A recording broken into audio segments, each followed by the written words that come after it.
ایک یہ کسی بچی نے پوچھا کہ کیا ہم اپنے گھر کی کھڑکی سے پڑوسیوں کے گھر میں جھانک سکتے ہیں تاکہ ہم دیکھیں کہ کون آ رہا ہے کون جا رہا ہے اور ان کی فیملی کیسی ہے، یہ کیسا ہے؟ دیکھیں یہ بالکل ناجائز اور سخت گناہ ہے، کیونکہ نبی کریم صلی اللہ علیہ وسلم نے اس چیز کو شدید ناپسند فرمایا کہ کوئی دروازے سے جھانک کر اندر دیکھے۔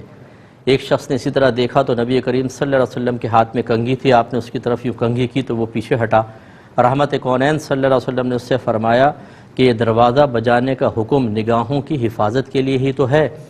تو یہ ہو سکتا ہے کہ آپ جھانکیں اور دیکھیں کوئی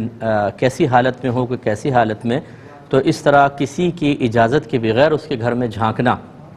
بلکہ ایسی جگہ کھڑا ہونا کہ خواہ اس کے گھر میں صحن میں یا بعض اوقات واش روم باتھ روم وغیرہ باہر صحن کے اندر بنے ہوتے ہیں بعضوں کے، تو وہ نظر آ رہا ہے کون اندر جا رہا ہے کون جا رہا ہے، یہ بالکل غلط چیز ہے۔ اللہ تعالیٰ کی بارگاہ میں توبہ کرنی چاہیے اور آئندہ اس فعل سے اجتناب کرنا لازم ہے۔ ایک یہ پوچھا تھا کہ کیا نیک مردہ کا دل بھی قبر میں شروع میں نہیں لگتا، پھر آہستہ آہستہ لگتا ہے؟ دیکھیں ایسا مسئلہ نہیں ہے، ہم لوگ موت کو بہت ہی زیادہ عجیب و غریب، چونکہ ہم نے چند باتیں سنی ہوتی ہیں عذابات کے بارے میں اور دیگر چیزوں کے بارے میں، تو ہم سمجھتے ہیں شاید مرنے کے بعد بہت ہی سخت معاملات ہیں۔ ایسا نہیں ہوتا۔ جو نیک آدمی ہوتا ہے وہ تو اپنی موت کے وقت ہی اللہ تعالیٰ چونکہ پردے ہٹا دیتا ہے، وہ حضرت ملک الموت علیہ السلام کو بڑی خوبصورت شکل میں دیکھتا ہے، پھر جنتی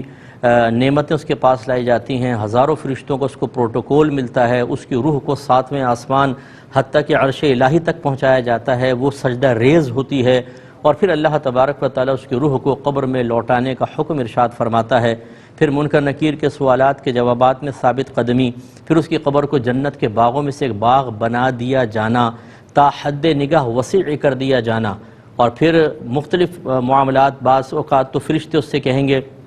کہ تم سو جاؤ، جیسے دلہن شادی کی پہلی رات سوتی ہے، تو وہ سو جائے گا، اور پھر جب قیامت قائم ہوگی تو اس وقت اس کی آنکھ کھلے گی، وہ آنکھیں ملتا ہوا اٹھے گا، اس کو اٹھایا جائے گا، جب تو وہ سمجھے گا کہ شاید ابھی تھوڑی دیر کے لیے میں سویا ہوں۔